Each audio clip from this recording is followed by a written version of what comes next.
चलिए फ्रेंड्स, इस क्वेश्चन का सॉल्यूशन अंडरस्टैंड करने की कोशिश करते हैं कि बिना तीसरा वेरिएबल लिए हम वैल्यूज को किस तरीके से स्वैप कर सकते हैं।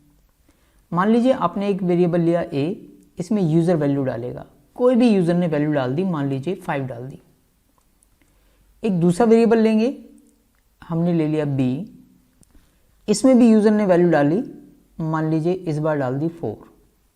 ठीक है,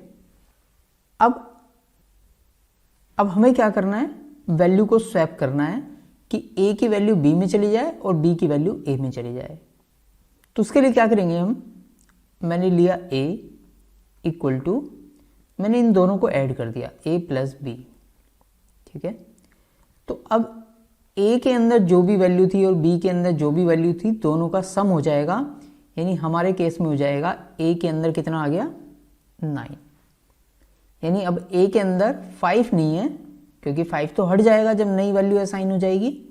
तो अब a के अंदर a प्लस बी करके क्या आ जाएगा, 9 आ जाएगा। अब देखो, अगर मैं इस 9 में से मैं ये 4 लेस कर दूं तो मेरे पास 5 आ जाएगा, यस और नो। अब देखो यहाँ पर मैंने जैसे ही a प्लस बी किया तो a की वैल्यू कितनी होगी, 9, यानी 5 तो हट गया।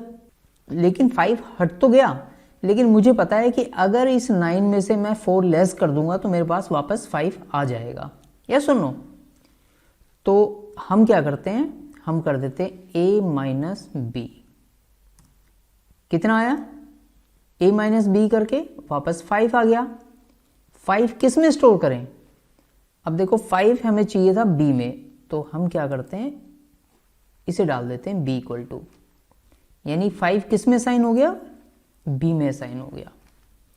क्योंकि a में था 9, 9 माइनस 4 5, तो b में कितना साइन हो गया, 5। अब a में है 9 और b में कितना आ गया, 5। अगर मैं a में से माइनस कर दूं ये वाला 5 यानी b, तो कितना आ जाएगा मेरे पास, तो मेरे पास आ जाएगी वैल्यू 4। 4 किस में जाना चाहिए, a में, तो मैं इसे असाइन कर देता हूं a में।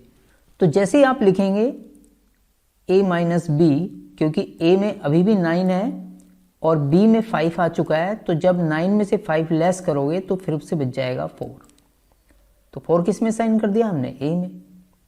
तो अब अगर a की वैल्यू प्रिंट करोगे तो कितना प्रिंट होगी, 4, और b की प्रिंट करोगे तो कितनी प्रिंट होगी, 5। तो वैल्यू स्वैप हो चुकी है। ठीक है, चलिए इसे प्रैक्टिकल करके देखते हैं।